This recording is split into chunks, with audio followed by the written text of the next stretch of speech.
धमाका। जिस पल आर्यन राज तत्व क्षेत्र का योद्धा बना, उसके भीतर मौजूद चांदी की घास से एक भयानक तलवार संकल्प फूट पड़ा। उसके दिल में एक बेहद जटिल और रहस्यमयी निशान उभर आया। यह निशान इतना पेचीदा था कि वह कुछ पल के लिए इसे पूरी तरह समझ ही नहीं पाया। हालांकि उसे इतना आभास हो गया था कि यह उसका रक्तवंश दिव्य कौशल है। उसके दिल पर रहस्यमयी मंत्र खुद गए थे, मानो वे प्रकृति के ही प्राचीन नियम हो। अंबर विहारी खड्ग तृण विद्या। आर्यन के होश उड़ गए। उसका रक्तवंश दिव्य कौशल घास से जुड़ा था। यह वही दिव्य शक्ति थी जो उस चांदी की घास के भीतर छिपी थी। रक्तवंश दिव्य कौशल वे मार्शल कौशल होते हैं जो रक्त चिह्न के भीतर जागृत होते हैं। ये साधारण तकनीकों से कहीं अधिक गहरे और शक्तिशाली होते हैं। सबसे बड़ी बात यह है कि एक योद्धा अपने पूरे जीवन में केवल एक ही रक्तवंश दिव्य कौशल जागृत कर सकता है। इन कौशलों का चमत्कार यह है कि ये योद्धा के रक्तवंश दर्जे से जुड़े होते हैं, और जैसे जैसे योद्धा का स्तर बढ़ता है, इनकी शक्ति भी बढ़ती जाती है। ये कहा जा सकता है कि अगर देवलोक में कोई ऐसी तकनीक है जो समय के साथ विकसित हो सकती है, तो वह केवल रक्तवंश दिव्य कौशल ही है। ये योद्धा की जन्मजात प्रतिभा का प्रमाण है। अलग अलग दर्जे के रक्त चिन्हों से अलग अलग प्रकार के दिव्य कौशल जागृत होते हैं। पहले दर्जे से लेकर 9वें दर्जे तक हर एक दर्जे की बरहत के साथ जागृत होने वाले कौशल की शक्ति कई गुना बढ़ जाती है। इससे यह साफ पता चलता है कि उच्च स्तरीय रक्तवंश वाले योद्धा कितने कीमती होते हैं। ऊंचा दर्जा, शक्तिशाली दिव्य कौशल और पीछे खड़े संगठन की पूरी ताकत, यही साधना की दुनिया का कड़वा सच था। जितना ऊंचा रक्तवंश, उतनी ही ज्यादा प्रतिभा और उतनी ही भयानक ताकत। ताकतवर और ताकतवर होता जाता है और कमजोर, यही इस दुनिया का अटल नियम है। एक तिनका 9 लोकों और 10 दिशाओं को काट सकता है। एक तिनका सूरज, चांद और सितारों के टुकड़े कर सकता है। एक तिनका काल नदी के बहाव को भी काट सकता है। हे भगवान, क्या यह मेरा दिव्य कौशल है? अंबर विहारी खड्ग तृण विद्या। अंबर विहारी खड्ग तृण, इस चांदी की घास का दर्जा कम से कम 8वें दर्जे का तो होगा ही। आर्यन का आश्चर्य बढ़ता ही जा रहा था। उसका कौशल असल में इतना विनाशकारी था। उसने उस सिद्धांत को महसूस किया। जिस पल उसका कौशल जागृत हुआ, उसे उस अपार शक्ति का एहसास हुआ। सचमुच एक मामूली घास का तिनका पूरे ब्रह्मांड को चीरने की ताकत रखता था। और अंत में उसे अपने रक्त चिन्ह का असली नाम पता चल गया, अंबर विहारी खड्ग तृण। वह चांदी की घास असल में यही थी। आर्यन बुदबुदाया। पहले दर्जे से 9वें दर्जे तक रक्त चिन्ह आमतौर पर लाल, नारंगी, पीला, हरा, आसमानी, नीला, बैंगनी, सफेद और सुनहरा होते हैं। पहला दर्जा लाल होता है और 9वां दर्जा सुनहरा। हालांकि कुछ विशेष रक्तवंश इस नियम को नहीं मानते, लेकिन मैंने कभी नहीं सुना कि किसी ने चांदी का रक्त चिन्ह जागृत किया हो। यह अंबर विहारी खड्ग तृण वास्तव में रहस्यमयी है। उसने दबी जुबान में मेघना और कृतिका से भी पूछा था, और उसे पता चला था कि उनके रक्त चिन्ह भी 8वें दर्जे से कम नहीं थे, लेकिन उनका सही दर्जा तय करना मुश्किल था। विश्व विनाशक फीनिक्स के अनुमान के मुताबिक आर्यन, कृतिका और मेघना के रक्त चिन्ह संभवतः 9वें दर्जे के थे। चूंकि उनके निशान बहुत विशेष थे, इसलिए वे सुनहरे रंग में नहीं उभरे, और 9वें दर्जे के रक्तवंश वैसे भी बहुत दुर्लभ होते हैं, इसलिए दुनिया उन्हें पहचान नहीं पाई। 9वें दर्जे का रक्तवंश पूरे रण अंबर महाद्वीप में ऐसे गिने चुने ही होंगे। एक युग में 10-12 भी सामने आ जाई तो बड़ी बात है। ज्यादातर मध्य भूमि में होते हैं, और पूर्वी प्रांत में तो 9वें दर्जे का कोई नामो निशान नहीं है। हम तीनों का असली दर्जा कभी बाहर नहीं आना चाहिए। हम बस यही कहेंगे कि यह एक विशेष प्रकार का 8वें दर्जे का रक्तवंश है। आर्यन ने मन ही मन यह फैसला कर लिया और फिर अपने जागृत कौशल को समझने में डूब गया। सन्ना, वह चांदी की नन्ही घास उसकी भौहों के बीच से उड़कर बाहर निकली और एक भयानक तलवार संकल्प छोड़ने लगी। आर्यन ने अपनी मूल ऊर्जा को घुमाया और अपने सामने उस चांदी की घास जैसी ही एक ऊर्जा निर्मित घास तैयार की। फिर उसने अपने तलवार संकल्प और हृदय के साथ तलवार वाले स्तर का उपयोग करके उस घास को सक्रिय कर दिया। कड़क! तलवार की रोशनी ने हवा को चीर दिया और जमीन से टकराई। देखते ही देखते फर्श में छेद हो गया और वहां बने व्यूह चित्र चकनाचूर हो गए। ताकतवर। मेरा रक्तवंश निश्चित रूप से 9वें दर्जे का है। यह बहुत ताकतवर है। आर्यन जोर से हंस पड़ा।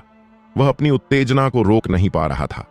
बचपन से उसे कचरा कहकर बुलाया गया था। उसने अनगिनत ताने सहे थे, लेकिन इस पल उसे पूरा यकीन हो गया था कि उसका रक्तवंश 9वें दर्जे का है। वह कचरा नहीं था। इसके विपरीत वह एक अनुपम तेजस्वी था। देवलोक में भी बहुत कम लोग ऐसे होते हैं जिनके पास 9वें दर्जे का रक्तवंश होता है। अंबर विहारी खड्ग तृण विद्या। यह पवित्र सम्राट अष्ट शैली और अंबर विहारी तकनीक के टक्कर की है। अगर इसे पूरी तरह सिद्ध कर लिया जाए तो यह सचमुच तारों को तोड़ सकती है और समय की धारा को भी काट सकती है। आर्यन हैरान था। उसे महसूस हो रहा था कि यह कौशल किसी भी प्राचीन महान तकनीक से कम नहीं है। बेशक उसका कौशल अभी अभी जागृत हुआ था, इसलिए वह केवल उसकी ऊपरी सतह को ही समझ पाया था। मैं इस दिव्य कौशल को अब भी के लिए अलग रख देता हूं। मैं अपनी साधना जारी रखूंगा और अपनी ताकत बढ़ाऊंगा। नीलमेघ नगर प्रतियोगिता से पहले मुझे कुछ और आध्यात्मिक शिराएं खोलनी होंगी। आर्यन खुद से बड़बड़ाया और फिर साधना में जुट गया। राजतत्व क्षेत्र को 6 चरणों में बांटा गया है। प्रारंभिक चरण, मध्यम चरण, अंतिम चरण, शिखर, लघु क्षेत्र और महाक्षेत्र। हर चरण में 16 आध्यात्मिक शिराएं खोलनी पड़ती हैं। 6 चरणों के बाद मानव शरीर की 96 शिराएं खुल जाती हैं और बची हुई 3 शिराएं राजतत्व क्षेत्र के शिखर को तोड़ने के काम आती हैं। जब सभी 99 शिराएं खुल जाती हैं तभी कोई आकाश तत्व क्षेत्र में प्रवेश कर सकता है। फिलहाल आर्यन की साधना राजतत्व क्षेत्र के प्रारंभिक चरण में थी और उसने केवल एक आध्यात्मिक शिरा खोली थी। यतिन जैसे दिग्गजों की तुलना में जो राजतत्व क्षेत्र के अंतिम चरण या शिखर पर थे, वह अभी काफी पीछे था। दूसरी आध्यात्मिक शिरा, दिव्य केंद्र नाड़ी, खुल जा, आर्यन चिल्लाया। अपनी मूल ऊर्जा को घुमाते हुए उसने दूसरी शिरा पर धावा बोल दिया। यह दूसरी शिरा थी। आर्यन ने इसे खोलने के लिए अंबर विहारी पवित्र ग्रंथ के राजतत्व अध्याय का उपयोग किया। सन्न, दिल दहला देने वाले दर्द के बीच मूल ऊर्जा ने एक रास्ता चीर दिया और आखिरकार दूसरी शिरा को खोलने की पहली सीढ़ी चढ़ ली। सन्न, सन्न, मूल ऊर्जा एक तेज तलवार की तरह आर्यन के शरीर के भीतर शिराओं को खोल रही थी। यह ऐसा था मानो शरीर के अंदर किसी तेज धारदार हथियार से रास्ता बनाया जा रहा हो। शिराओं के रास्ते पर चलते हुए, मुश्किल से उसे खोलते हुए, इंच इंच आगे बढ़ते हुए, धड़ाम, आखिरकार कई घंटों तक दांत भींचकर दर्द सहने के बाद आर्यन ने दूसरी आध्यात्मिक शिरा भी खोल ली। अधिक से अधिक शिराएं खोलने के लिए आर्यन पिछले कुछ दिनों से मूल ऊर्जा संग्रह व्यूह में पूरी जान लगाकर साधना कर रहा था। उसने खाना पीना लगभग छोड़ दिया था। जब नीलमेघ नगर प्रतियोगिता में केवल 3 दिन बचे थे, तब उसने चौथी आध्यात्मिक शिरा खोल ली। अभी 3 दिन बाकी हैं। इन 3 दिनों में मैं कुछ और शिराएं खोल सकता हूं। मैं हर पल अपनी साधना को बेहतर बनाने और अपनी युद्ध शक्ति को जितना हो सके बढ़ाने की कोशिश करूंगा, आर्यन खुद से बोला और फिर अपनी कठिन तपस्या में लग गया। मूल ऊर्जा बार बार उसके शरीर में प्रवेश कर रही थी और उसके ऊर्जा कुंड में जमा ऊर्जा अब तरल बनकर ऊर्जा द्रव की एक बूंद में बदल चुकी थी। यह सच था। राज तत्व क्षेत्र में कदम रखने के बाद उसकी ऊर्जा तरल हो गई थी। भले ही यह केवल एक बूंद दिख रही थी, लेकिन उसकी मूल शक्ति का घनत्व कई गुना बढ़ गया था। कुछ मूल ऊर्जा खुली हुई 4 शिराओं से होकर गुजरी और अंत में ऊर्जा कुंड में जमा हो गई, जिससे वहां मौजूद ऊर्जा द्रव और भी शक्तिशाली हो गया। 4 शिराएं खोलने के अनुभव के साथ आर्यन ने अगले 2 दिनों में कड़ी मेहनत करके छठी आध्यात्मिक शिरा भी खोल ली। इस बिंदु पर उसने 6 शिराएं खोल ली थीं, जिससे एक छोटा ऊर्जा चक्र बन गया था। उसकी युद्ध शक्ति लगभग दोगुनी हो गई थी और उसकी मूल ऊर्जा को सोखने की गति भी लगभग दोगुनी बढ़ गई थी। भोर होते ही मूल ऊर्जा की लहरें आर्यन के शरीर में समाने लगीं। वह अपने शरीर के भीतर 6 आध्यात्मिक शिराएं पहले ही खोल चुका था और राजतत्व क्षेत्र के प्रारंभिक चरण में पहुंच गया था। अब उसकी युद्ध क्षमता देह साधना क्षेत्र के मुकाबले कई गुना बढ़ चुकी थी। राजतत्व क्षेत्र एक बिल्कुल अलग दुनिया है। इस स्तर पर मुख्य ध्यान आध्यात्मिक शिराओं को खोलने पर होता है। एक बार जब 99 आध्यात्मिक शिराएं खुल जाती हैं तो कोई भी आकाश तत्व क्षेत्र में ब्रेक थ्रू करने की शुरुआत कर सकता है। बेशक आकाश तत्व क्षेत्र अभी आर्यन के लिए थोड़ी दूर की कौड़ी थी। खटखट।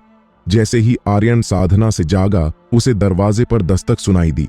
उसने दरवाजा खोला तो देखा कि ईशा बाहर खड़ी थी। उसने तुरंत पूछा, ईशा, क्या बात है? सब ठीक तो है? यंग मास्टर, कल नीलमेघ नगर प्रतियोगिता है। आज परिवार प्रतियोगिता में भाग लेने के लिए 10 लोगों का चुनाव करेगा। अगर यंग मास्टर वहां जल्दी नहीं पहुंचे तो वे बूढ़े गिद्ध फिर से कोई गंदी चाल चल सकते हैं, ईशा ने चिंतित स्वर में कहा। आर्यन के माथे पर लकीरें खींच गईं। ये बूढ़े गिद्ध, जल्दी ही मैं इन सबको यमलोक भेज दूंगा। मैंने सुना है कि हाल ही में चोपड़ा परिवार, शुक्ला परिवार और राणा परिवार को शाही शहर के राठौर परिवार, जायसवाल परिवार और वर्मा परिवार से मदद मिली है। अगर हम केवल आर्य कुल के योद्धाओं पर निर्भर रहे तो मुझे डर है कि इस बार भी हम सबसे नीचे रह जाएंगे। यह 6 अयस्क खदानों के बंटवारे का मामला है और हम उन 3 परिवारों को इतनी आसानी से जीतने नहीं दे सकते।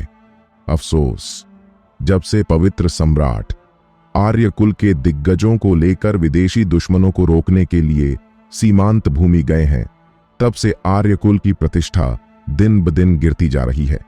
यहां तक कि अयस्क खदानों पर भी इन 3 परिवारों ने दावा कर दिया था और अंत में ड्रैगन प्राचीन साम्राज्य के शाही परिवार ने तो कानून बनाकर उन खदानों का मालिकाना हक उन 4 परिवारों को सौंप दिया। अगर मेरे आर्य कुल में कुछ दिग्गज बचे होते तो ड्रैगन प्राचीन साम्राज्य के शाही परिवार की कभी हिम्मत नहीं होती कि वे हमारे मामलों में दखल दें। ईशा ने धीरे से आह भरी। आर्यन ने ठंडी सांस लेते हुए नथुने सिकोड़े। एक मामूली 5वें दर्जे का ड्रैगन प्राचीन साम्राज्य शाही परिवार मेरे आर्य कुल के सिर पर चढ़ने की जुर्रत कर रहा है। आर्य कुल के दिग्गजों के लौटने की कोई जरूरत नहीं है। कुछ ही सालों में मैं इस ड्रैगन प्राचीन साम्राज्य को नेस्तनाबूद कर दूंगा। एक शाही कुल का अपमान नहीं किया जा सकता। ऐसा लगता है कि ड्रैगन प्राचीन साम्राज्य शाही परिवार को हाल के वर्षों में अमर महल से समर्थन मिल रहा है, जिससे वे निडर हो गए हैं। वे खुलेआम और छुपकर आर्य कुल को दबाने की कोशिश कर रहे हैं, यहां तक कि शाही शहर के कई बड़ और दूसरों का समर्थन करने दे रहे हैं ताकि वे आर्य कुल से अयस्क खदानें छीन सकें। जब से आर्य कुल के दिग्गज विदेशी दुश्मनों को रोकने के लिए सीमांत भूमि गए थे, पीछे रह गए आर्य कुल के सदस्यों को तथाकथित अपनों ने ही खूब सताया था। उन्हें ड्रैगन प्राचीन साम्राज्य शाही परिवार, बैंगनी मेघ आश्रम, अमर महल और राणा परिवार जैसी ताकतों ने दबा रखा था। कोई भी यह जान सकता था कि रहस्यमयी अमर महल को छोड़कर पवित्र सम्राट के जाने से पहले इन ताकतों की कभी आर्य कुल के मामलों में टांग अड़ाने की हिम्मत नहीं होती थी। इसके बजाय वे आर्य कुल को भगवान मानकर पूजते थे। अब ये कुत्ते अपने ही मालिक की पीठ पर चढ़ बैठे थे। इन लोगों और ताकतों के लिए जो अपने आकाओं को गुलामों की तरह सताते हैं, आर्यन के पास केवल एक ही शब्द था, मौत। हालांकि अभी मारने का वक्त नहीं था, बल्कि जब उसकी ताकत पर्याप्त होगी तो वह इन सभी ताकतों को निश्चित रूप से कुचल देगा।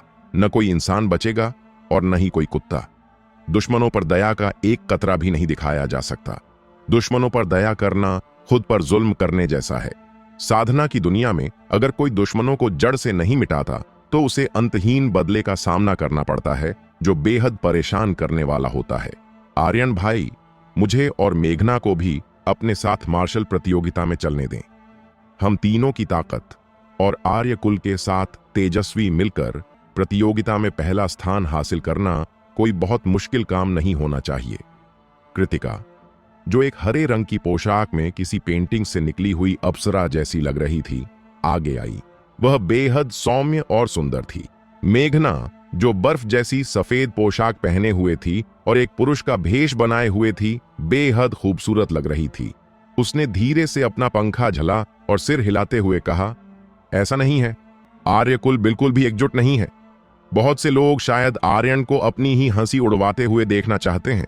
असल में भले ही उसने पवित्र तलवार की मान्यता हासिल कर ली हो, फिर भी बहुत से लोग उसे जान से मारना चाहते हैं। हालांकि यह मुश्किल है, लेकिन अगर हम तीनों हाथ मिला लें तो ऐसा नहीं है कि कोई मौका ही ना हो। राणा परिवार और अन्य परिवार, साथ ही ड्रैगन प्राचीन साम्राज्य, यमधारा द्वार, नील गहराई महल, बैंगनी मेघ आश्रम और अमर महल जैसी ताकतें, एक दिन मैं उन सभी को मिटा दूंगा। अभी के लिए चलो नील मेघ नगर प्रतियोगिता से शुरुआत करते हैं और कुछ ब्याज वसूलते हैं। आर्यन ने सिर हिलाया। पिछले कुछ सालों में इन ताकतों ने उसे मारने के लिए कई लोगों को भेजा था या खजानों का लालच देकर हत्यारे किराए पर लिए थे। डोंग प्राचीन घंटा बजा, जिसकी गूंज कानों में गूंजने लगी। आर्य कुल के महाभवन में बड़े बुजुर्ग एक बार फिर एक तरफा फैसला लेते हुए नील मेघ नगर प्रतियोगिता के लिए 10 तेजस्वियों का चयन करने की तैयारी कर रहे थे। जब से आर्यन यंग मास्टर बना था, उसकी ताकत को अंदर से खोखला किया जा रहा था और बड़े बुजुर्ग की शक्ति बहुत ज्यादा थी। उन्हें हुक्म चलाने की आदत पड़ गई थी। इस बार की नील मेघ नगर प्रतियोगिता के लिए यह सम्मानित बुजुर्ग घोषणा करता है कि अभय। बड़े बुजुर्ग पूरे जोश में ऊंचे मंच पर खड़े होकर सूची की घोषणा कर रहे थे। जैसे ही वे सूची की घोषणा पूरी करने वाले थे, आर्यन, कृतिका और अन्य लोगों के साथ अंदर दाखिल हुआ। आर्यन ने ठंडी सांस भरी। बड़े बुजुर्ग, अगर यह यंग मास्टर नहीं आता तो क्या आप भूल ही जाते कि यह आर्य कुल इस यंग मास्टर के आदेश के अधीन है? आर्यन, तुम यहां क्या तमाशा कर रहे हो? पिछले 10 सालों में किस साल की नील मेघ नगर प्रतियोगिता की अध्यक्षता बड़े बुजुर्ग ने नहीं की? तीसरे बुजुर्ग ने ताना मारते हुए डांटा। आर्यन मुख्य आसन की ओर इशारा करते हुए गरजा, गुस्ताख, क्या इस यंग मास्टर ने तुम्हें बोलने की इजाजत दी? और आप, बड़े बुजुर्ग, क्या आपको हुक्म चलाने की आदत पड़ गई है? क्या आपकी नजरों में इस यंग मास्टर की कोई अहमियत है? क्या आप शायद इस गद्दी पर बैठना चाहते हैं? आइए, जो कोई भी आज बैठना चाहता है, आप सब ऊपर आ सकते हैं और बैठ सकते हैं। आइए। 10 महाबुजुर्गों के चेहरे बदरंग हो गए। बेशक वे वहां बैठना बहुत चाहते थे, लेकिन उनकी हिम्मत नहीं थी। अगर वे सचमुच वहां बैठ गए तो आर्य कुल के पितामह निश्चित रूप से बाहर आएंगे और उन्हें मार गिराएंगे। वे केवल अस्थायी रूप से अपना गुस्सा दबा सकते थे और दोनों तरफ बनी बुजुर्गों की सीटों पर बैठ सकते थे। आर्यन ने बेपरवाही से कहा, चूंकि किसी को कोई आपत्ति नहीं है तो यह यंग मास्टर इस नील मेघ नगर प्रतियोगिता के लिए कोटे की घोषणा करेगा। इस नील मेघ नगर प्रतियोगिता में हमारे आर्य कुल के 10 नाम हैं। मैं, कृतिका, मेघना, यतिन और वर्ष अंत परीक्षा में 3 से 8वें स्थान पर रहने वाले लोग। ठहरो, आर्यन, कृतिका और मेघना हमारे आर्य कुल की सदस्य हैं ही नहीं। पिछली बार हमें तुमने धोखा दिया था और बाद में पता चला कि कृतिका तुम्हारी छोटी बहन नहीं है। अभय ने ठंडी सांस ली, जबकि वह कृतिका और मेघना को हवस भरी नजरों से देख रहा था। आर्यन ने माथे पर बल डाला। राणा परिवार को राठौर परिवार का समर्थन मिल रहा है, शुक्ला परिवार को जायसवाल परिवार का और चोपड़ा परिवार को वर्मा परिवार का। इन तीनों परिवारों को शाही शहर के 4थे दर्जे के परिवारों का समर्थन प्राप्त है। क्या तुम्हें लगता है कि आर्य कुल के तेजस्वी अकेले 6 परिवारों की संयुक्त ताकत को हरा सकते हैं? हे, नील मेघ नगर में उन 3 परिवारों को शाही शहर के 3 परिवारों का समर्थन शादी के रिश्तों के जरिए मिल रहा है। कृतिका और मेघना का हमारे आर्य कुल से कोई रिश्ता नहीं है, इसलिए राणा परिवार और अन्य परिवार निश्चित रूप से उन्हें आर्य। यतिन ने ताना मारा। वह भी कृतिका और मेघना को लालची नजरों से देख रहा था। कृतिका और मेघना ने एक दूसरे को देखा और एक साथ बोली, किसने कहा कि हमारा आर्य कुल से कोई रिश्ता नहीं है? हम आर्यन की मंगेतर हैं, इसलिए हम आर्य कुल की सदस्य मानी जाती हैं। हम लड़ाई में भाग क्यों नहीं ले सकती? क्या? 10 महाबुजुर्गों के चेहरे के रंग उड़ गए और यतिन, अभय और अन्य लोगों की आंखें तो जैसे बाहर ही निकल आईं। विशेष रूप से यतिन और अभय, उनकी आंखें ईर्ष्या से लाल हो गईं। हे, हर कोई जानता है कि यह झूठ है। बिना शादी के अनुबंध के यह कैसी मंगेतर? यतिन ने नफरत से कहा। अभय ने भी ताना मारा। बिना किसी बुजुर्ग की अध्यक्षता के यह कैसी मंगेतर? क्या ऐसा है? क्या यह स्वीकार्य है अगर यह सम्मानित व्यक्ति अध्यक्षता करे? आर्यकुल के पितामह कुल पितामह सोम आगे आए। उन्होंने ठंडी नजरों से अभय, यतिन और 10 महाबुजुर्गों को देखा और फिर महाभवन के मुख्य आसन पर विराजमान हो गए। आर्यन पूरी तरह से दंग रह गया। उसने सपने में भी नहीं सोचा था कि बात यहां तक पहुंच जाएगी। उसने मन ही मन कृतिका और मेघना की हाजिर जवाबी की तारीफ की, जिन्होंने मंगेतर बनने का यह उपाय सुझाया था। इससे भी बढ़कर वह भीतर तक भावुक हो उठा था। कृतिका और मेघना ने उसकी मदद करने के लिए अपनी साख और इज्जत की भी परवाह नहीं की और नील मेघ नगर प्रतियोगिता में उसकी मंगेतर बनकर हिस्सा लेने के लिए तैयार हो गईं। ऐसी दरियादिली आर्यन अपनी पूरी जिंदगी नहीं भुला सकता था। यह बात किसी से छिपी नहीं है कि एक औरत के लिए उसकी इज्जत और साख सबसे ज्यादा मायने रखती है। खास तौर पर शाही लिच्छवी कुल जैसी सम्राट कुल की युवा कुमारी कृतिका और मेघना जैसी असाधारण और प्रभावशाली महिला के लिए उनकी प्रतिष्ठा तो और भी महत्वपूर्ण है। फिर भी उसकी मदद करने के लिए उन्होंने एक पल की भी हिचकिचाहट नहीं दिखाई और उसकी मंगेतर के रूप में प्रतियोगिता में उतरने के लिए तैयार हो गईं। चूंकि कृतिका और मेघना दोनों ने ही सबके सामने यह बात कह दी थी, तो आर्यन को स्वाभाविक रूप से उनके इस नाटक में साथ देना ही था। उसने आत्मविश्वास से कहा, अगर कुल पितामह खुद इस बात की अध्यक्षता कर रहे हैं तो स्वाभाविक रूप से इसमें कोई समस्या नहीं होनी चाहिए। मुझे विश्वास है कि आप में से किसी को भी कोई आपत्ति नहीं होगी, है ना? और हां, अगर किसी को कोई आपत्ति है तो बेझिझक सामने रखें। आपत्ति की ऐसी की तैसी। अभय और बाकी लोगों के चेहरे राख की तरह सफेद पड्डी डीएच गए थे और वे मन ही मन गालियां दे रहे थे। यह पूरा मामला असल में उनकी बेवजह की जिद थी, क्योंकि वे आर्यन के बढ़ते प्रभाव को देखना नहीं चाहते थे। साथ ही अभय और यतिन की नजरें कृतिका और मेघना जैसी सुंदरियों पर भी थीं, इसीलिए वे आर्यन के रास्ते में रुकावट डाल रहे थे। हालांकि उनके तर्क बहुत कमजोर थे और अब इस पल आर्यकुल के पितामह सोम खुद सामने आ गए थे। यह साफ था कि वे आर्यन का पक्ष ले रहे थे और साथ ही वे आर्य परिवार के व्यापक हित और भविष्य को भी देख रहे थे। अब किसकी हिम्मत थी जो विरोध करे, जब तक कि उसे अपनी जान प्यारी ना हो? क्या तुम्हें कोई आपत्ति है? पितामह सोम ने ठंडे स्वर में कहा। उनकी नजरें एक एक कर सब पर घूम गईं। हर किसी का दिल कांप उठा और सब एक सुर में बोल पड़े, सब कुछ कुल पितामह के निर्णय पर निर्भर है। हमें बिल्कुल कोई आपत्ति नहीं है। आर्यन, कृतिका और मेघना ने एक दूसरे को देखा और एक समझरी मुस्कान साझा की। हालांकि कृतिका और मेघना ऐसी असाधारण महिलाएं थीं जिनकी सुंदरता दुनिया को हिला सकती थी, लेकिन आखिर थीं तो वे लड्डचकियां ही। उनके गालों पर शर्म की लाली छा गई। जाहिर तौर पर मंगेतर बनने की इस बात को लेकर वे अभी भी थोड़ी शर्मा रही थीं। तीनों ने झुककर प्रणाम किया। कृपया कुल पितामह, विवाह का अनुबंध तैयार करें। बहुत अच्छे। यह मानव सम्राटों के लिए एक विशेष रेशमी वस्त्र है, जिसे हमारे कुल के पूर्वज ने प्राचीन युग में एक जंगली ड्रैगन जानवर का शिकार करके उसकी खाल से तैयार किया था। इसे ही विवाह का अनुबंध बनने दो। यह विवाह अनुबंध आर्यन के पास रहेगा। क्या तुम तीनों सहमत हो? पितामह सोम ने गंभीर स्वर में पूछा। हम सहमत हैं, कृतिका और मेघना ने जवाब दिया। उनके चेहरे शर्म से लाल हो रहे थे। Whoosh whoosh whoosh.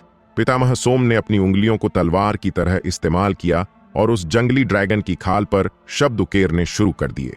डाव की लय से भरे अक्षर एक एक करके खाल पर उभरने लगे।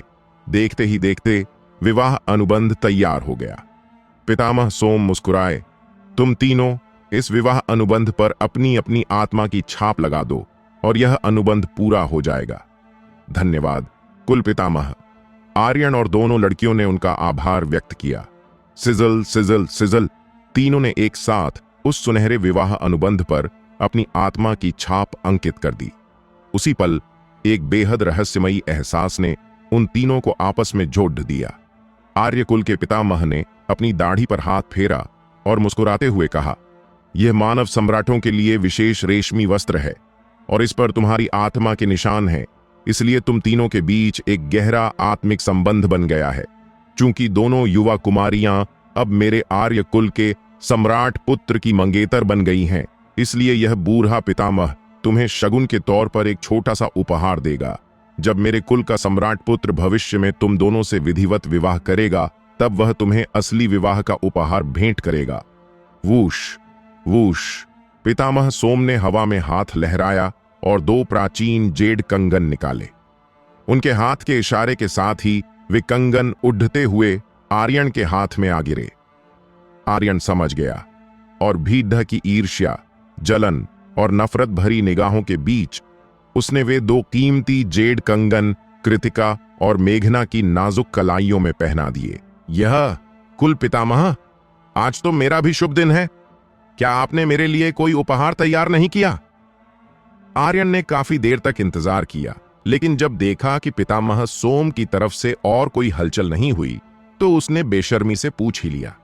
हालांकि वह उन 2 जेड कंगनों का दर्जा नहीं बता सकता था कि वे सिर्फ गहने थे या कोई खजाना, लेकिन वे निश्चित रूप से असाधारण कीमती वस्तुएं थीं। वे ऐसे खजाने होने चाहिए जो सुरक्षा और हमले दोनों में काम आ सकें और गहनों के रूप में भी पहने जा सकें। वह स्वाभाविक रूप से यह उम्मीद कर रहा था कि कुल पितामह उसे भी कोई खजाना देंगे। आर्यन के पास हथियार के रूप में केवल आर्य कुल की पवित्र तलवार देव पतन तलवार थी, और जाहिर है कि एक हथियार काफी नहीं था। पितामह सोम ने आर्यन को घूर कर देखा। कुछ नहीं बचा। लाड्यचके, मेरे आर्य कुल का सम्राट पुत्र अन्य सम्राट कुलों के सम्राट पुत्रों से अलग होता है। मेरे कुल का सम्राट पुत्र एक सर्वोच्च सम्राट मास्टर के बेटे के समान होता है, जिसे न तो किसी मार्शल रक्षक की जरूरत होती है और न ही परिवार के सहारे की। एक व्यक्ति, एक तलवार, वह देवलोक में सभी दुश्मनों का संहार करता है। कृतिका ने भी इस बारे में सुना है। कहा जाता है कि ऐसा इसीलिए है क्योंकि प्राचीन युग में आर्य कुल के 9 पवित्र सम्राट रण अंबर महाद्वीप की रक्षा करते हुए वीरगति को प्राप्त हुए थे, और उसके बाद के अंतहीन युगों में आर्य कुल के उन 9 पवित्र सम्राटों के वंशज, या यूं कहें कि आर्य कुल के असली सम्राट पुत्र, सभी उस गहरे अंधकार और उथल पुथल में समा गए जिसका उपयोग अराजकता को शांत करने के लिए किया गया था। इसीलिए आर्य परिवार के पास अब कोई असली सम्राट पुत्र शेष नहीं है। तब से आर्य परिवार उसी को असली सम्राट पुत्र मानता है, जिसे पवित्र तलवार स्वीकार करती है, जो एक सर्वोच्च सम्राट मास्टर के सगे बेटे के बराबर होता है। कृतिका ने अपनी जानकारी साझा की। पितामह सोम ने सिर हिलाया। आर्य कुल के पितामह होने के नाते वे स्वाभाविक रूप से कृतिका की पहचान और पृष्ठभूमि जानते थे, और उन्हें इस बात पर कोई आश्चर्य नहीं था कि कृतिका इतना कुछ जानती है। बिल्कुल सही। मध्य भूमि के 5 महान सम्राट कुल और मध्य भूमि के 9 महान सम्राट क्षेत्र और पूर्वी प्रांत के 5 महान सम्राट क्षेत्र में अभी भी सम्राटों के सीधे वंशज मौजूद हैं। उन्हें विभिन्न तरीकों से मौजूदा युग तक सील करके सुरक्षित रखा गया था, लेकिन मेरे आर्य कुल के सम्राट पुत्रों का उपयोग बहुत पहले ही इस रण अंबर महाद्वीप की रक्षा के लिए किया जा चुका है।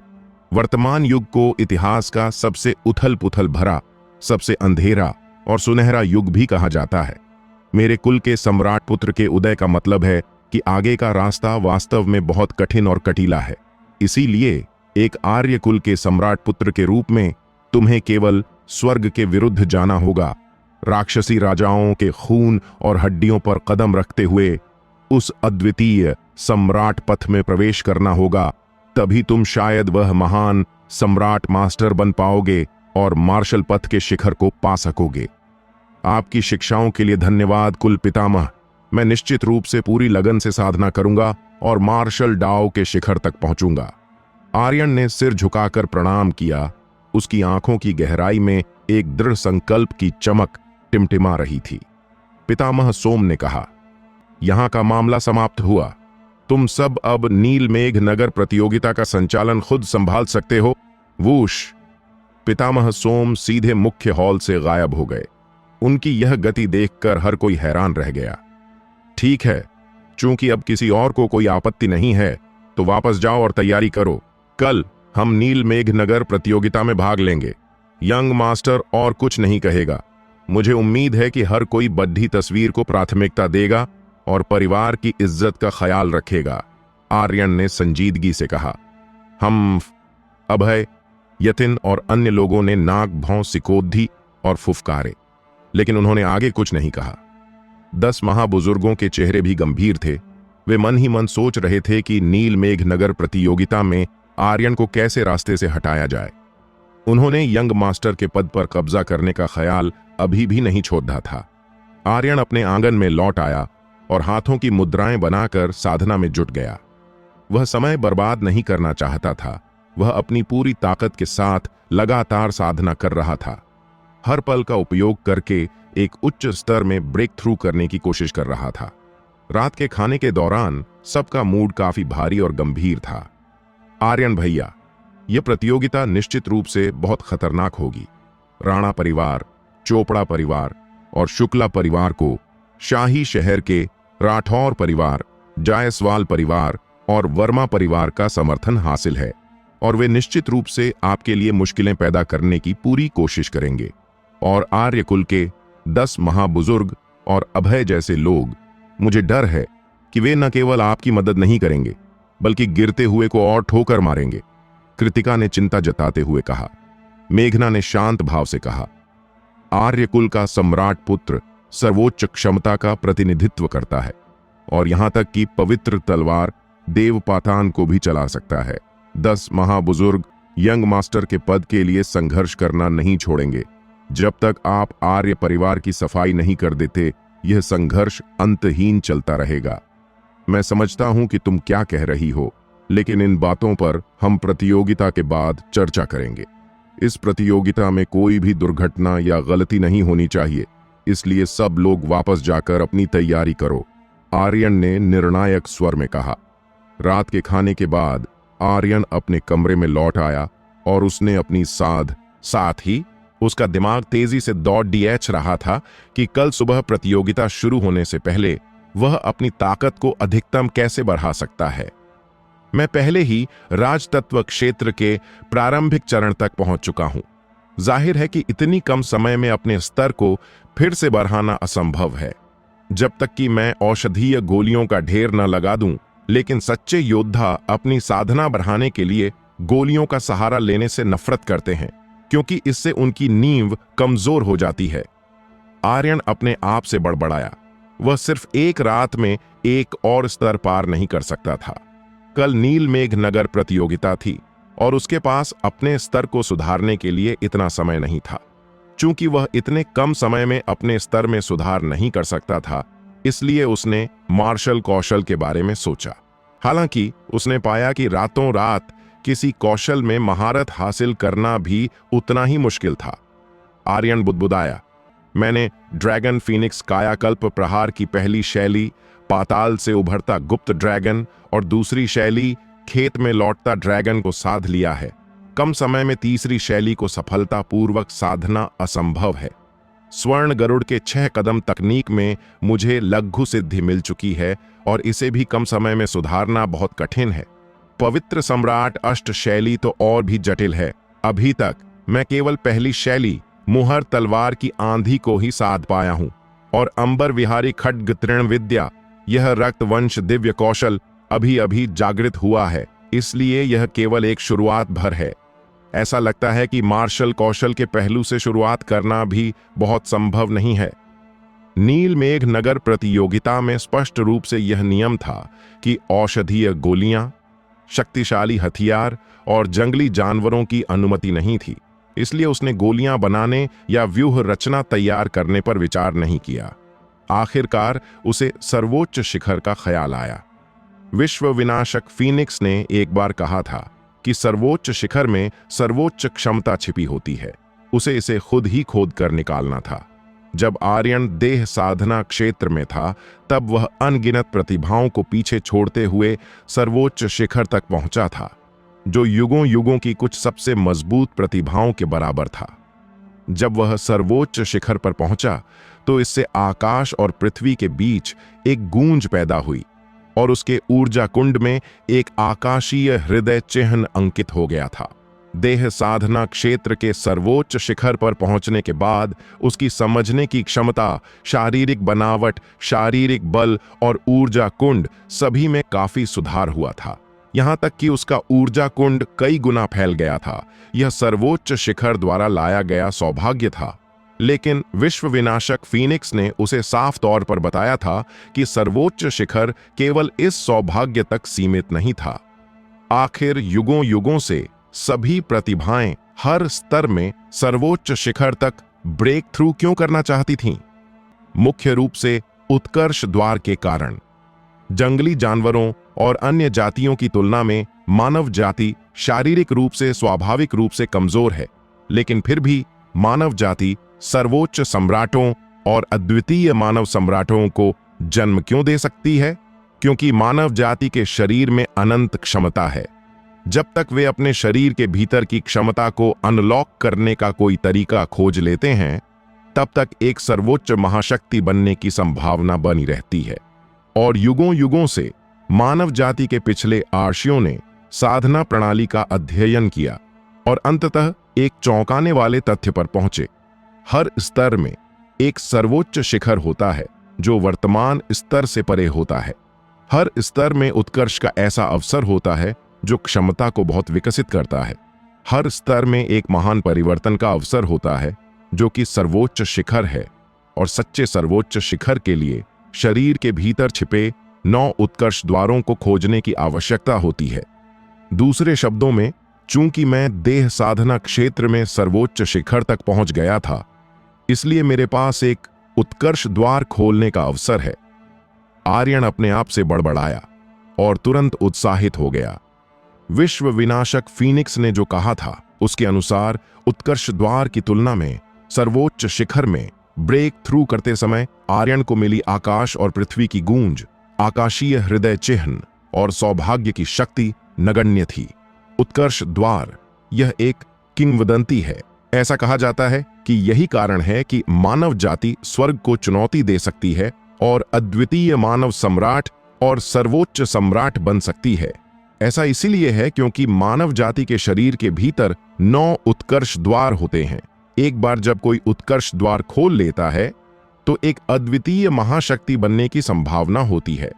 यहां तक कि अन्य मनुष्यों की तुलना में सर्वोच्च महाशक्ति बनने की संभावना बहुत अधिक होती है, क्योंकि उत्कर्ष द्वार श्रेष्ठता, सर्वोच्च क्षमता और अनंत संभावनाओं का प्रतिनिधित्व करता है। दूसरी जगह उसके माथे के बीच में रक्तवंश का निशान थी, लेकिन स्कैन करने के बाद उसने पाया कि रक्तवंश के निशान में केवल तलवार संकल्प का बीज, चांदी का अंबर विहारी खड्ग तृण और अंबर विहारी पवित्र चित्र मौजूद थे। उसे उत्कर्ष द्वार नहीं मिला। उसके बाद उसने विभिन्न आध्यात्मिक शिराओं और ऊर्जा छिद्रों को स्कैन किया, लेकिन फिर भी कुछ हासिल नहीं हुआ। उसने अपने जीवन चक्र को भी स्कैन किया, लेकिन फिर भी उसे उत्कर्ष द्वार नहीं दिखा। अंत में उसने अपनी रीढ़ की 9 कशेरुकाओं पर अपना लक्ष्य निर्धारित किया। 9 अंकों की चरम सीमा है जिसके बहुत से अर्थ हैं। ड्रैगन अस्थि, यह निश्चित रूप से ड्रैगन अस्थि के भीतर होना चाहिए। कोई आश्चर्य नहीं कि अंबर विहारी पवित्र ग्रंथ को 9 महान जंगली जानवरों के असली रक्त के साथ साधना की आवश्यकता होती है। ऐसा लगता है कि रीढ़ की हड्डी, जिसे जंगली जानवर के असली रक्त द्वारा देवत्व प्रदान किया गया है, उत्कर्ष द्वार खोलने की संभावना को बढ़ा सकती है। आर्यन की आंखों की गहराई में एक चमक कौंध गई। उसने एक महत्वपूर्ण सुराग पकड़ लिया था। बूम! उसने अपनी आध्यात्मिक चेतना को ड्रैगन अस्थि में विस्तारित किया। 9 में से यह एकमात्र कशेरुका थी जिसे असली ड्रैगन के असली रक्त द्वारा देवत्व प्रदान किया गया था। यह है, क्या यह पौराणिक उत्कर्ष द्वार है? आर्यन पूरी तरह से स्तब्ध रह गया। उसने ड्रैगन अस्थि की आंतरिक दुनिया को देखा। वहां एक सुनहरा प्रकाश द्वार था, प्राचीन और भव्य, जिस पर जटिल प्राकृतिक डाव के पैटर्न बने हुए थे। वह आखिरकार समझ गया कि अंबर विहारी पवित्र ग्रंथ को अपने उत्तराधिकारियों से 9 महान जंगली जानवरों के असली रक्त को इकट्ठा करने और 9 प्रकार के असली रक्त को निखारने की आवश्यकता क्यों थी? तभी अंबर विहारी पवित्र ग्रंथ को पूर्णता तक साधा जा सकता था और तभी इसकी सारी शक्ति को उजागर किया जा सकता था। यह पता चला कि प्रत्येक प्रकार का असली रक्त एक कशेरुका को देवत्व प्रदान कर सकता है और देवत्व प्राप्त कशेरुका उत्कर्ष द्वार खोलने की संभावना को बढ़ा सकती है। यह मानव शरीर की क्षमता का द्वार है, यह उत्कर्ष का द्वार है, यह एक नई दुनिया का द्वार है।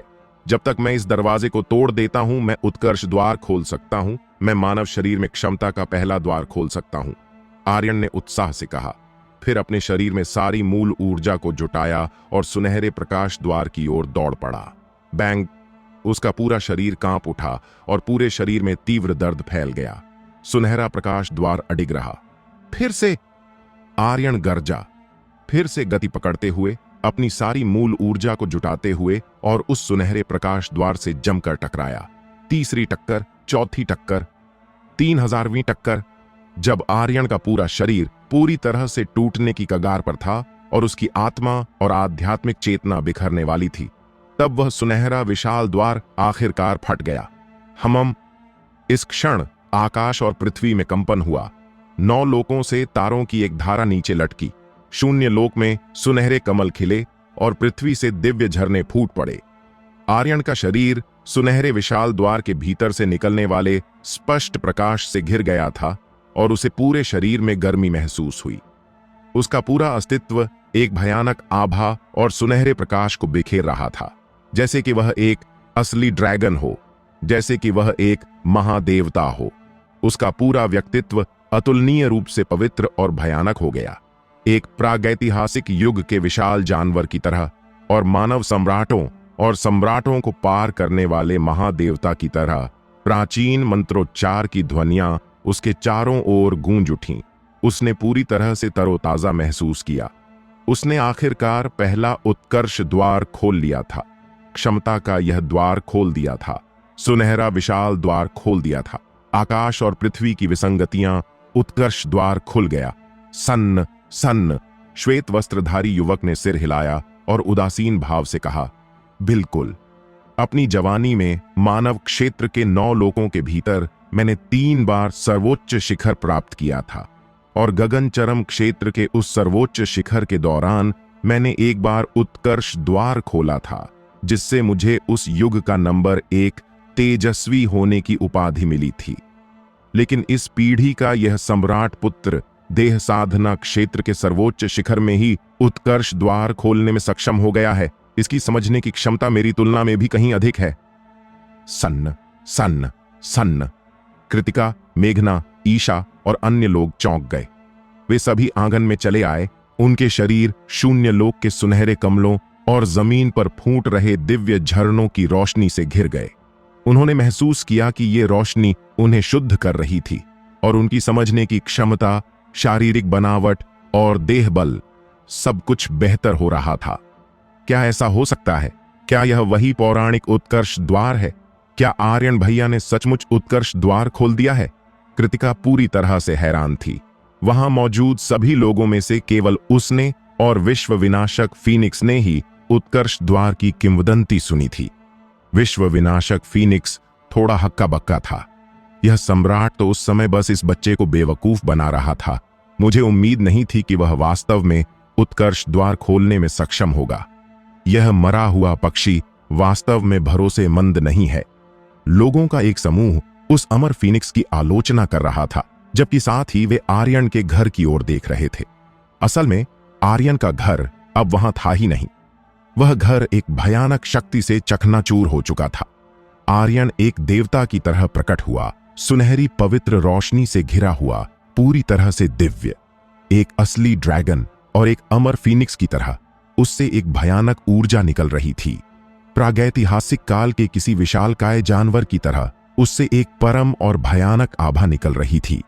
अपने मन और ऊर्जा को एकाग्र करो, उत्कर्ष कला के साथ उत्कर्ष की शक्ति का मार्गदर्शन करो, अपनी देह को शुद्ध करो और इस शक्ति पर पूरी तरह से महारत हासिल करो। तभी श्वेत वस्त्रधारी युवक और पितामह सोम वहां प्रकट हुए।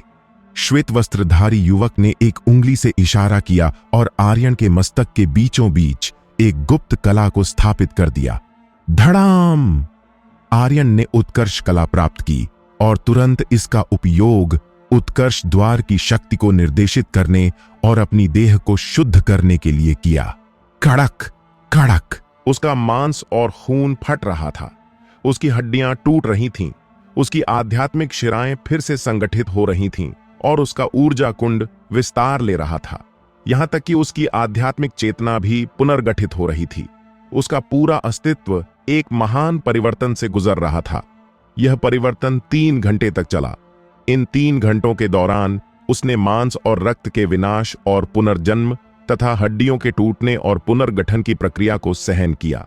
यहां तक कि उसकी मूल ऊर्जा पूरी तरह से सुनहरी हो गई और उसकी रीढ़ की ड्रैगन अस्थि पूरी तरह से शुद्ध सोने में बदल गई, बिल्कुल एक असली ड्रैगन की तरह। उसका पूरा शरीर खून और गंदगी से सना हुआ था, जिससे वह मैला कुचैला लग रहा था। इन 3 घंटों में उसके मांस, हड्डियों और शरीर के अन्य अंगों ने पूर्ण विनाश और पुनर्जन्म की प्रक्रिया पूरी कर ली थी। ऐसा लग रहा था जैसे उसने एक नई देह धारण कर ली हो और उसकी देह शक्ति बढ़कर 2 ड्रैगन की ताकत के बराबर हो गई थी। उसका स्तर भी राज तत्व क्षेत्र के प्रारंभिक चरण के शिखर तक पहुंच गया। राज तत्व क्षेत्र के मध्यम चरण में प्रवेश करने से बस एक कदम दूर उसके पूरे अस्तित्व से एक अजेय आत्मविश्वास झलक रहा था, साथ ही एक अलौकिक स्वभाव भी जो बहुत आकर्षक था। सन्न उसने अपना परिवर्तन पूरा किया और अपनी साधना से जाग गया। उसने कृतिका, मेघना और अन्य लोगों को अपने आसपास पाया, जबकि श्वेत वस्त्रधारी युवक और पितामह सोम पास ही एक साथ खड़े थे और उसे उदासीन भाव से देख रहे थे। अभी मुझे डाव का ज्ञान देने के लिए धन्यवाद कुल पितामह, अन्यथा मैं इतने कम समय में ऐसा परिवर्तन पूरा नहीं कर पाता। आर्यन ने सोम के सामने सिर झुकाया, यह सोचते हुए कि सोम ने ही उसे ज्ञान दिया होगा, क्योंकि वह उत्कर्ष कला विशेष रूप से उत्कर्ष द्वार के लिए लग रही थी। हालांकि सोम की प्रतिक्रिया ने आर्यन और अन्य लोगों को चौंका दिया। सोम ने असहज होकर अपना हाथ हिलाया और कहा, आर्यन, तुम्हें डाव का ज्ञान मैंने नहीं बल्कि आदि पूर्वज ने दिया है। जल्दी करो और हमारे आर्य कुल के आदि पूर्वज से मिलो। यदि आदि पूर्वज नहीं होते तो आज रात तुमने जो आकाश और पृथ्वी की हलचल पैदा की थी, वह निश्चित रूप से पूरे रण अंबर महाद्वीप को चौंका देती। आदि पूर्वज? हर कोई बहुत हैरान था। वे हमेशा सोचते थे कि सोम ही आर्य कुल के सबसे पुराने पितामह हैं, और एक आदि पूर्वज का मतलब अत्यंत प्राचीन युग का कोई बुजुर्ग होना चाहिए। आमतौर पर केवल किसी कुल के संस्थापक या प्राचीन युग के महान व्यक्तित्वों को ही आदि पूर्वज कहा जा सकता था। मेरा नाम आर्य नक्षत्र है। प्राचीन युग में लोग मुझे नक्षत्र सम्राट कहते थे। यह मेरे असली शरीर की केवल एक आध्यात्मिक छाप है। मेरा असली शरीर तो बहुत पहले ही विलीन हो चुका है। श्वेत वस्त्रधारी युवक ने उदासीनता से कहा। क्या? आर्यन ने अपनी जीभ दांतों तले दबा ली और उसका जबड़ा लगभग खुलकर गिर ही गया। कृतिका और मेघना भी ऐसी ही हालत में थीं। हर कोई श्वेत वस्त्रधारी युवक की पहचान से डर गया था। वे डरते भी क्यों नहीं? आर्य कुल के प्रथम पवित्र सम्राट का नाम आर्य नक्षत्र था, जिन्हें नक्षत्र सम्राट के नाम से जाना जाता था। किंवदंती है कि आर्य कुल के पवित्र सम्राटों की 9 पीढ़ियों में से वे एकमात्र ऐसे व्यक्ति थे जो सम्राट स्तर को तोड़कर आगे बढ़ने में सक्षम हो सके थे। सोम ने हल्की मुस्कान दिखाई और आर्यन और अन्य लोगों से कहा, आर्यन, तुम अभी भी वहां क्यों खड़े हो? जल्दी करो और आदि पूर्वज को प्रणाम करो। कृतिका और मेघना, तुम्हारे कंगन भी हमारे आर्य परिवार की ओर से आदि पूर्वज ने ही दिए थे, सम्राट पुत्र की मंगेतर बनने के लिए बधाई उपहार के रूप में। प्रणाम आदि पूर्वज। आर्यन और अन्य लोगों ने श्वेत वस्त्रधारी युवक की ओर हाथ जोड़कर प्रणाम किया। उनके दिल उत्साह से भर गए थे। यह आर्य कुल के पहले पवित्र सम्राट थे। उन्हें कभी उम्मीद नहीं थी कि वे वास्तव में सम्राट स्तर तक पहुंच गए होंगे, क्योंकि केवल सम्राट स्तर वाले ही हमेशा के लिए जीवित रह सकते हैं, जबकि मानव सम्राट स्तर वालों की आयु केवल हजारों वर्ष होती है। आर्य नक्षत्र का प्राचीन युग से अब तक जीवित रहना, लाखों युगों तक न मरना, यह साबित करने के लिए काफी है कि उन्होंने सम्राट स्तर को पार कर लिया है। एक सम्राट। प्राचीन युग से ही वे किंवदंतियां बन चुके हैं। वर्तमान युग में मानव सम्राट स्तर के योद्धा भी दुर्लभ हैं। पूर्वी क्षेत्र में पिछले 10,000 वर्षों में केवल आर्य पवित्र सम्राट ने ही मानव सम्राट स्तर को पार किया है। साथ ही आर्यन और अन्य लोग हैरान थे। जिस आर्य परिवार को कमजोर समझा जाता था, उसके पास वास्तव में अभी भी एक सम्राट था। आर्य कुल वास्तव में अविश्वसनीय रूप से रहस्यमय था। भले ही आर्यन आर्य कुल का यंग मास्टर या यूं कहें कि सम्राट पुत्र बन गया था, फिर भी आर्य कुल के बारे में उसकी समझ अभी भी बहुत कम थी। इस सम्राट पर अपनी पूरी ताकत के साथ पवित्र सम्राट अष्टशैली से हमला करो। यह सम्राट तुम्हारी क्षमता देखना चाहता है, नक्षत्र सम्राट ने उदासीनता से कहा। आर्यन बेहद उत्साहित था। एक सम्राट व्यक्तिगत रूप से मार्गदर्शन दे रहा है, यह अवसर बहुत दुर्लभ था। कृपया इस पोते की गुस्ताखी माफ करें। मुहर तलवार की आंधी, धड़ाम। आर्यन ने देवपतन तलवार को थाम लिया, जिससे भयानक तलवार संकल्प फूट पड़ा। उसी समय उसकी बांह और देवपतन तलवार मांस और खून से जुड़े हुए प्रतीत हो रहे थे, जिससे तलवार का उपयोग अत्यंत लचीला हो गया था। यह हृदय के साथ तलवार का तलवार पथ स्तर था। सन्न सन्न सन्न। मुहर की शक्ति वाली 9 तलवार की परछाइयां उड़ती हुई निकलीं और नक्षत्र सम्राट की ओर प्रहार करने लगीं। सुनहरी तलवार की परछाइयों से भयानक शक्ति फूट पड़ी, जो राजतत्व क्षेत्र की चरम सीमा तक पहुंच गई थी। टन। नक्षत्र सम्राट के चेहरे का भाव नहीं बदला। उन्होंने एक उंगली बढ़ाई और देवपतन तलवार पर दबा दी। तलवार की सभी परछाइयां और हमले ऐसे लगे जैसे रुई पर वार कर रहे हों। एक भी लहर पैदा नहीं हुई और सब गायब हो गए। बुरा नहीं है, राजतत्व क्षेत्र के प्रारंभिक चरण में सोने की शक्ति या यूं कहें कि उत्कर्ष द्वार की शक्ति का उपयोग करने के बाद तुम्हारी आक्रमण शक्ति राजतत्व क्षेत्र की चरम सीमा तक पहुंच गई है। ऐसा लगता है कि इस सम्राट की पवित्र सम्राट अष्टशैली को आखिरकार एक उत्तराधिकारी मिल गया है। आज मैं तुम्हें वह 9वीं शैली भी सिखाऊंगा जो मैंने इन लाखों वर्षों में बनाई है। आज से पवित्र सम्राट अष्टशैली का नाम बदलकर नक्षत्र 9 शैलियां होगा।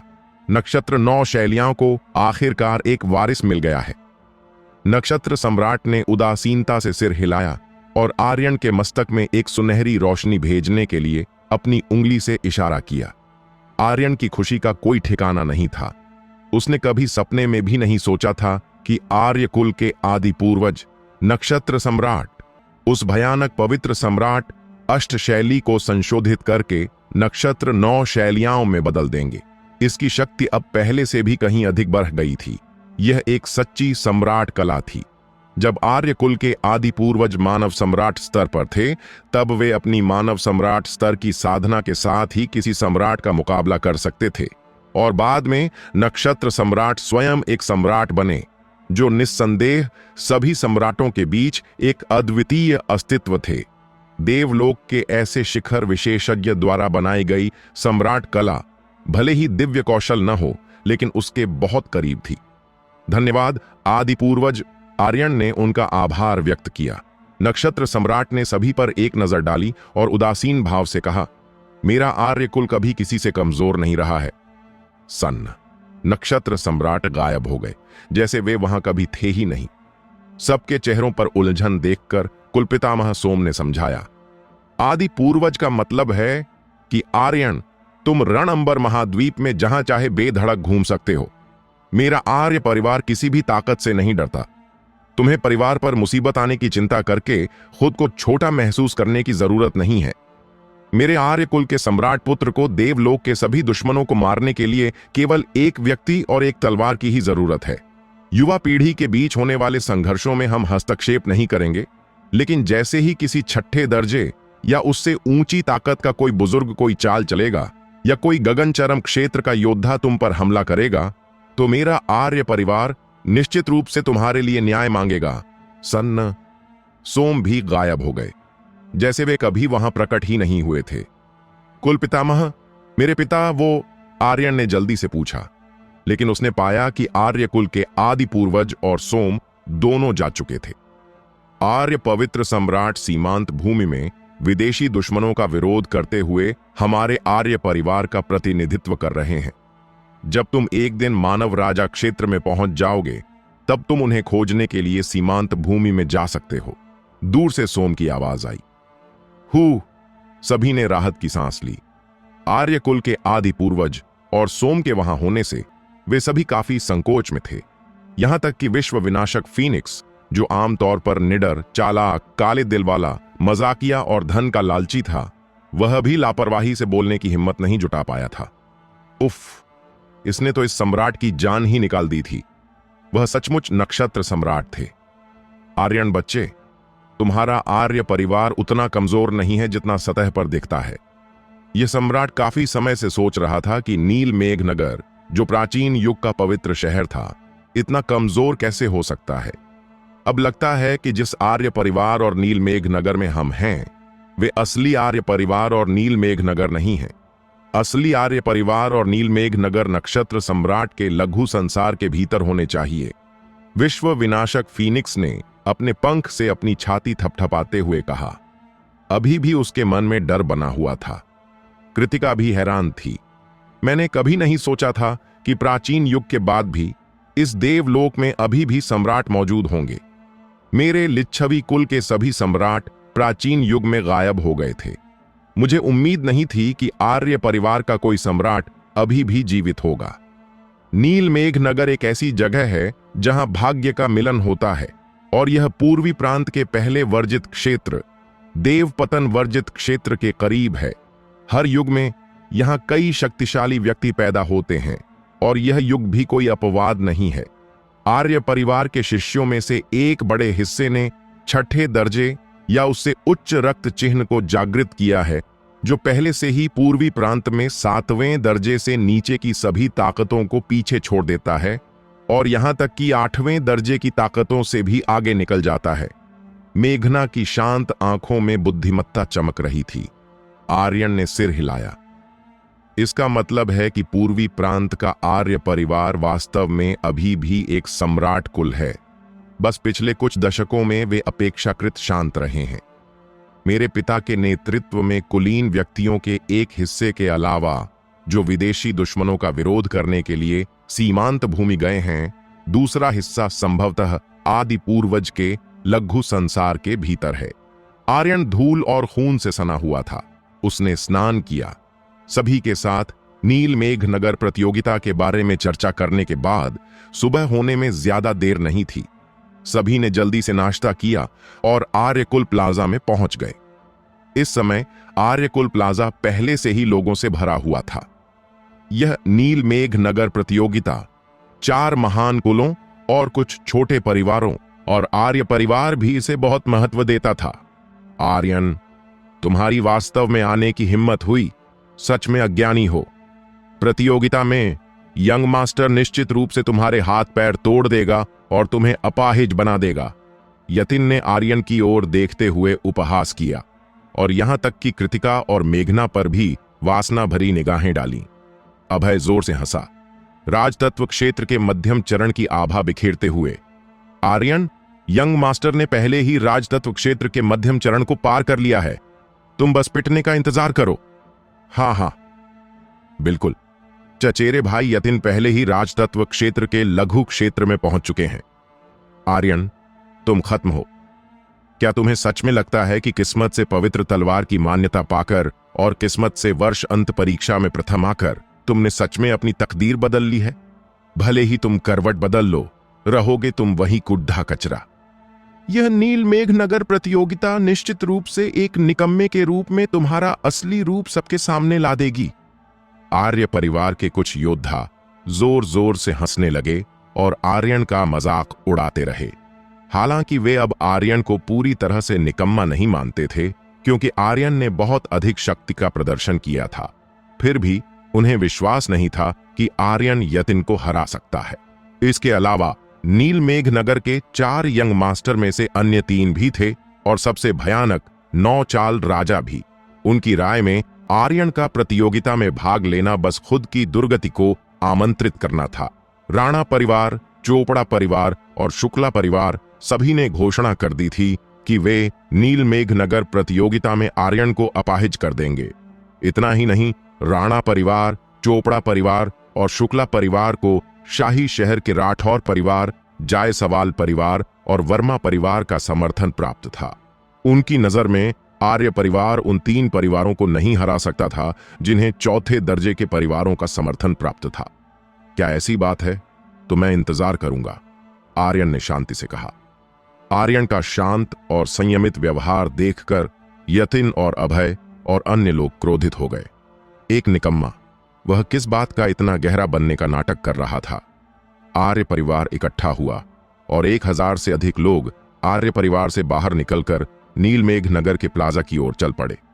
उसी समय नीलमेघ नगर के 3 महान परिवारों, राणा परिवार, चोपड़ा परिवार और शुक्ला परिवार के योद्धा भी नीलमेघ प्लाजा की ओर चल पड़े और छोटे परिवारों और ताकतों के कुछ योद्धा भी नीलमेघ प्लाजा के पास पहुंच रहे थे।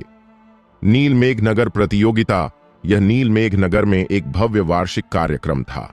नीलमेघ प्लाजा, जिसमें लाखों लोगों को समायोजित करने की क्षमता थी, पहले से ही लोगों का समुद्र बन चुका था। जब आर्यन और अन्य लोग पहुंचे तो आर्य परिवार के लिए निर्धारित क्षेत्र को छोड़कर अन्य सभी क्षेत्र योद्धाओं से भरे हुए थे। सार्वजनिक ध्यान की निगाहों को महसूस करते हुए आर्यन और अन्य लोग आर्य परिवार के निर्धारित क्षेत्र में पहुंचे। क्या वह आर्य परिवार का यंग मास्टर है? बहुत ही युवा है। हे, तुम यहां नए होगे। तुम नीलमेघ नगर के इस मशहूर निकम्मे को भी नहीं जानते।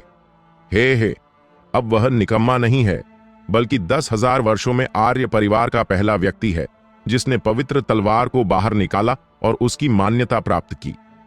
इस निकम्मे ने आखिरकार एक नया पन्ना पलट दिया है, 10,000 साल के मिथक को तोड़ दिया है। तुम यह नहीं जानते, लेकिन वह आर्य पवित्र सम्राट का बेटा है। आर्य पवित्र सम्राट पूर्वी प्रांत के 10,000 वर्षों में एकमात्र मानव सम्राट बने और आर्यन 10,000 वर्षों में पवित्र तलवार द्वारा मान्यता प्राप्त एकमात्र व्यक्ति बना। इन दोनों के चमत्कार कितने समान हैं। आर्यन के चेहरे का भाव शांत था, चाहे दूसरे कुछ भी चर्चा कर रहे हों। हालांकि जैसे ही वह बैठा, उसने महसूस किया कि पास की दिशा से कई हत्यारा आभा ने उसे अपने निशाने पर ले लिया है।